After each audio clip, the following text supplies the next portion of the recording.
Existem aves que conseguem prever chuvas ou tempestades. Será? O que diz a ciência sobre isso? Essa e outras questões respondidas nesse vídeo em mais um Ornitólogo Responde.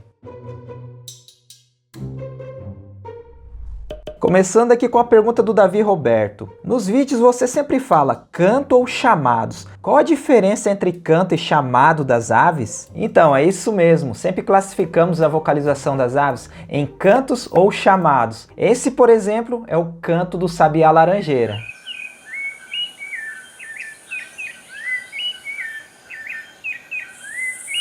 Esse é um tipo de chamado do sabiá-laranjeira. Esse é o canto do gavião de penacho.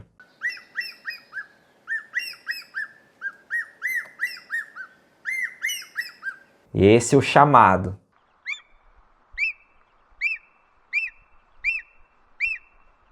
Cantos normalmente são vocalizações mais longas e complexas. Existem espécies que fazem cantos curtos também. Só que o mais importante é que a função do canto nas aves é a de defender um território de reprodução ou de atrair um parceiro. Em muitas espécies canoras, somente o macho canta. Mas em muitas outras espécies de aves, tanto o macho quanto a fêmea cantam. Já as vocalizações que chamamos de chamados, em sua maioria são pios curtos e repetitivos, que têm função de comunicação entre as aves da mesma espécie, para localizar o parceiro ou o bando. Pode ser feito como pedido de comida. Tem os chamados de alerta, que funciona como um alarme para outras aves avisar a presença de um perigo. Enfim, chamados são feitos em diversas situações. O nosso popular sabiá-laranjeira, por exemplo, ele tem pelo menos uns 10 tipos diferentes de vocalizações, mas apenas uma é classificada como canto. O restante é tudo chamado. Pergunta da Janaína. É verdade que o gavião de porcelana colocado em cima das casas ou prédios afasta pombos?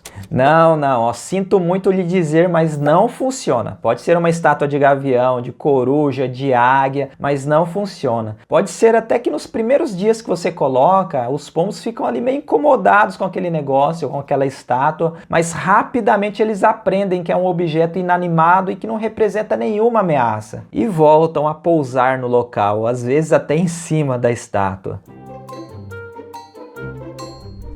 Aves do Brasil pergunta: qual o significado do termo carijó em algumas aves, como o gavião carijó, por exemplo? Então, a palavra carijó nos nomes populares das aves se refere ao padrão de plumagem da ave, ao que chamamos de plumagem carijó, que é um padrão mesclado entre o marrom e bege, ou tonalidades escuras com outras mais claras, sabe? É quase como se fosse um padrão barrado na plumagem. O nome gavião carijó, por exemplo, se deve ao peito carijó dessa espécie.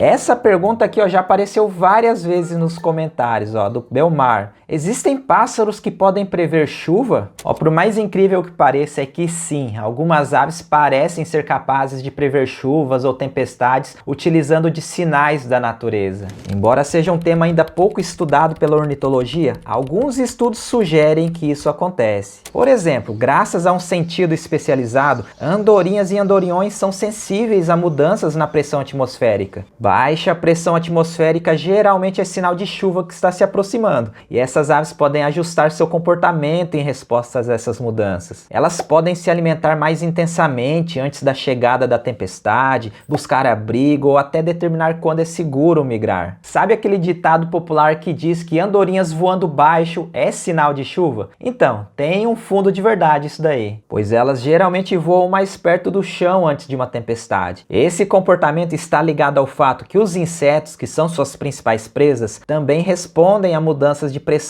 voando mais baixo, trazendo assim as aves para mais perto do solo em busca de suas presas. Outro ditado popular afirma que quando os marrecos vocalizam alto é sinal de chuva. E isso também tem um fundamento científico, pois marrecos e outras aves aquáticas podem se tornar bastante vocais enquanto se preparam para a chegada de uma chuva, possivelmente comunicando-se entre si para buscar abrigo. Eu falei das andorinhas e dos andorinhões, mas é muito provável que outras espécies de aves também tenham essa sensibilidade a perceber mudanças na pressão atmosférica. Quem tem comedouros de aves no quintal pode ter percebido que a atividade das aves se torna bem frenética pouco antes da chegada de uma chuva ou de ventos fortes. E isso ocorre porque, ao perceberem a baixa pressão atmosférica, as aves priorizam se alimentar para enfrentar a chuva com o estômago cheio, ou melhor, com o papo cheio. Além da pressão atmosférica, acredite, existem espécies que conseguem perceber alterações no clima através de mudanças no campo magnético da Terra, enquanto outras espécies percebem tempestades por meio de sons de baixa frequência. Até li um artigo muito bom abordando esse assunto. Em 2014, pesquisadores da Universidade da Califórnia, nos Estados Unidos, descobriram por acaso que um grupo de mariquitas de asa dourada fugiu de seus locais de reprodução nos Estados Unidos bem antes da chegada de uma devastadora tempestade com muitos tornados. Essas mariquitas estavam sendo monitoradas com geolocalizadores presos às suas costas em um estudo de migração. E elas tinham acabado de chegar de uma migração da América do Sul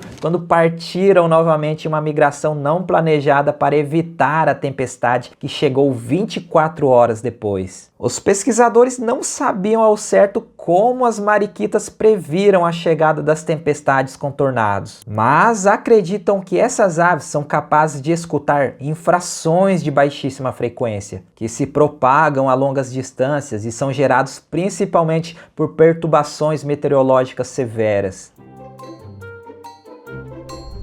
Felipe Lima: William, será que você consegue me ajudar? Eu vi um gavião todo preto aqui onde eu moro e queria saber se poderia ser um gavião pega-macaco. Eu moro perto da USP. Poderia ser um? Existem algumas possibilidades aí. Bom, o gavião pega-macaco é uma ave de rapina florestal, é bem grande e impressiona. Aí eu te pergunto, existe algum parque urbano com floresta no local onde você viu a ave? Pois existem alguns parques urbanos em São Paulo, como o Jardim Botânico, que tem avistamento de gavião pega-macaco. Mas assim, pensando nas possibilidades mais prováveis, gaviões de plumagem preta, que são comuns em São Paulo, existe o morfo escuro do gavião de cauda curta e o gavião de rabo branco, que são bem mais fáceis de serem encontrados. A pergunta do Vitor, de 10 anos. Oi William, em 2020 eu avistei uma águia grande, branca e cinza em Camaragibe, Pernambuco, na Mata Atlântica do litoral do Nordeste. Poderia me dizer se seria uma arpia? Bom, gavião eu sei que com certeza não era. Pô, Vitor, se fosse uma arpia seria um baita de um registro, né? Mas arpias não existem nessa região do Nordeste. Talvez você tenha visto um gavião-gato, ou melhor, gavião-gato do Nordeste, que a fêmea adulta dessa espécie pode impressionar e tem até as cores parecidas com a de uma arpia. Pode ser também que você tenha visto uma águia serrana, que também é bem grandona, mas ela não é florestal, ela é mais associada a regiões abertas e montanhosas. Karen: Oi William, eu moro no interior de São Paulo e moro próximo a um brejo e todo verão eu ouço um barulho parecido com vários sapos cantando. Porém eu desconfio que sejam pássaros ao invés de sapos, pois o canto é bem alto. Eu pesquisei e não encontrei nenhuma referência. Se for realmente um pássaro, qual poderia ser? Olha Karen, pela sua descrição eu acredito que sejam sapos mesmo. Se você ouve vários cantando alto, vindo de um brejo em um período restrito do ano, tem mais jeito de ser anfíbio do que ave. Ao contrário de aves, esses sapos que vivem em brejos, eles ficam cantando por muito, mas por muito tempo, em intervalos bem regulares, e eles cantam alto mesmo.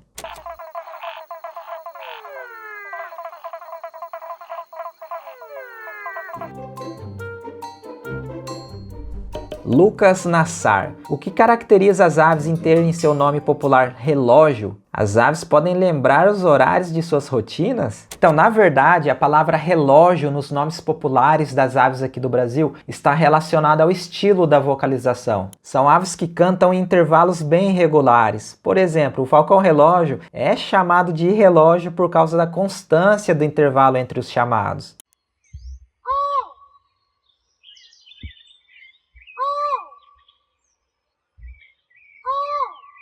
Os intervalos entre um chamado e outro é quase sempre o mesmo. A corujinha relógio e ambu relógio pelo mesmo motivo. Luiz Alves: Olá, William. Gostaria de saber, das aves que ocorrem no Brasil, qual é a mais recente? Ou seja, qual foi descoberta, descrita pela ciência por último e em que ano? E também onde podemos buscar essas informações? Então, Luiz, eu diria que quase todo ano tem novas espécies de aves do Brasil sendo descritas para a ciência. E a mais recente aconteceu agora, sim, no mês passado. Ornitólogos da Universidade Federal do Pará descreveram a nova espécie chamada de choca do Nordeste de cauda barrada, de nome científico Saccharosphoides nedeguidoni. Não é exatamente uma nova espécie, sabe? É o que chamamos de spread. Através de análises genéticas, morfológicas e acústicas, os pesquisadores dividiram a choca do Nordeste em duas espécies, pois eles descobriram que as aves que vivem ao norte do Rio São Francisco são diferentes das que vivem ao sul. As diferenças na plumagem e no canto são bem pequenas, mas considerando os critérios do que é uma espécie, que é usado hoje em dia, dividir a choca do Nordeste em duas foi válido.